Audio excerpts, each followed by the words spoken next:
commended and that he said, hey, I got this against you. You know, it was sad to think about this because Jesus is commanding John to write to these churches. The 7 churches, 7 means what? Complete. Paul writes to 7 churches. Completion. You know, Jesus is writing to 7 different churches, except the only church that's related to the same letter as Paul was Ephesus. When Paul writes to Colossians, he says, hey, take this letter to Laodicea. You know, let them hear this. You know, so I'm sure Paul probably saw some of the same signs, because if you read the book of Colossians, you'll see some of this, you know, hey, you're allowing these things to go on in your church, and you shouldn't allow it to go on. And so he tells them, he said, send it to Laodicea. But we don't have a separate letter. So Jesus writes these to 7 different letters. It's almost like a circle in a sense when you look at where they do. And when it comes back, it looks like this. Hey, look. There's 7 actual churches. There's these churches probably survived or are like churches throughout from 30 AD all the way to now. I truly believe there's a church of Smyrna or a church of Philadelphia today in areas that we don't even think about because we're so caught up in our lifestyles that we really don't care what happens in India or what happens in Asia or what happens in the Middle East. You know, we hear it, but it's kind of like, yeah, it's here, because why? Well, I'm rich. I got everything I need. Oh, what I'll do is I'll pull some money out and send it on to kind of help things out. You know, it's my money. God didn't give it to me. It's my money. I worked for it. I spent 42 years working for Duke Energy. Hey, let me pull my money out and help these guys out because it's all about me. It's not about Christ or what Christ has done in my life. And so I'll give my money to go help out these guys that are small. But hey, it's all about me. And the thing is so there's 7 actual churches that have been like this today, and even today, there's churches, I believe, there's Smyrna and Philadelphia. There's churches that are probably very much like Pergamum and Thyatira. And even Sardis. Well, like Don was saying, you're seeing a gradual decay. But in the completion factor out of the 7, wouldn't you not say that all of those pretty much covers all of them? We need to get our act together, and you can't not find. That's right. You know, so let's look at it from a historian perspective. Ephesus, 30 to 300 AD. During that period of time, we have the letters that Paul wrote, that Peter wrote, that John wrote, the book of Revelation. You know, these churches began during this period of time. They began to grow. You know, I still love the story in Acts. Peter, a fisherman, stands up. He doesn't even, and the Holy Spirit speaks through him. What happens? 3,000 people come to know who Christ is. You know, boom. You know, from a guy who didn't go to seminary, didn't even have a good education. He was just a fisherman. Most people didn't like fishermen. But hey, they probably stunk like the fish and everything else. But that's what this church was.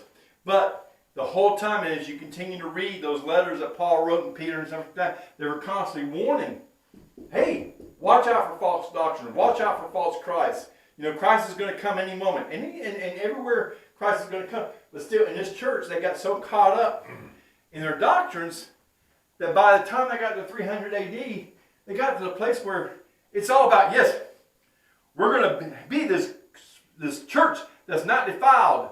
But we're really not helping out this poor guy. Or we're really not even showing the love to each other because we've lost that first love. But then what happens is that during this period of time from 100 to 300 there was also a church in the midst of that area that was facing persecution. There was 10 emperors, according to what I really haven't done a real good job of really making sure that exactly. But a lot of the commentaries say that there was 10 emperors from Nero to the last one. I think in Domitian,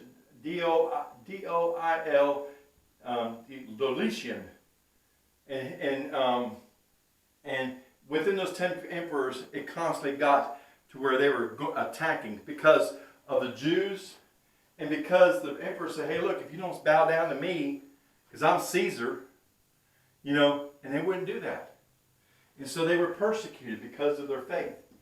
During this period of time, there was a lot of persecution. If you go, and I would like to see it, but I think I would cry if I see it. If you go to Rome and see the Colosseum, you got to realize that while there were sports that were going on in the Colosseum, there was also believers that were fed to the lions that were in that Colosseum. They were tortured.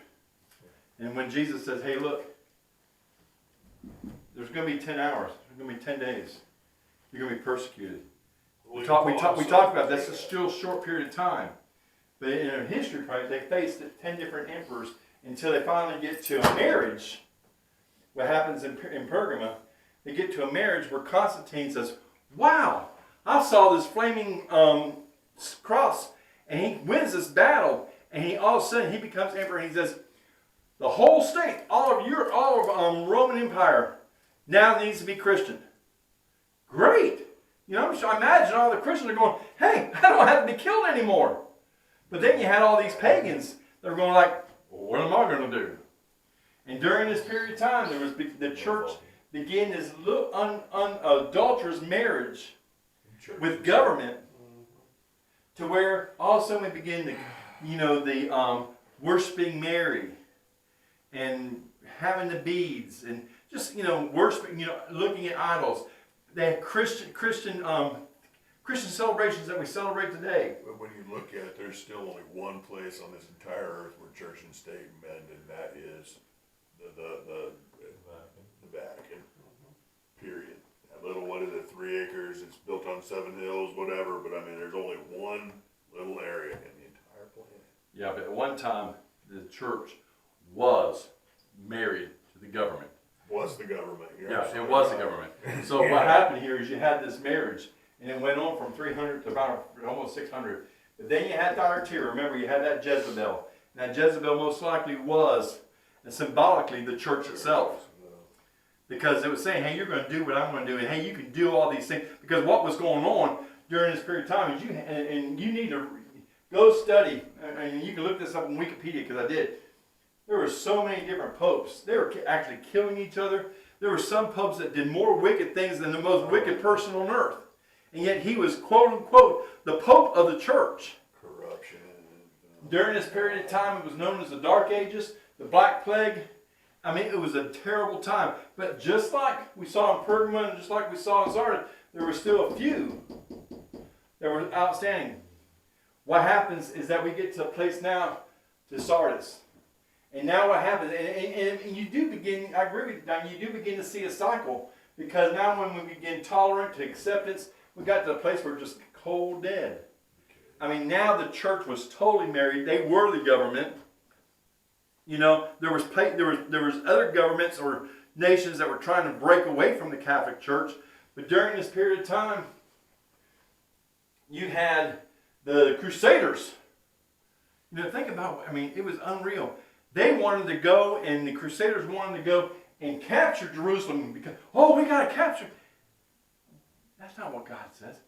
Yes, Jerusalem and Israel is still part of God's plan, but he didn't need Crusaders. People don't realize how powerful the Muslim nation was. Right.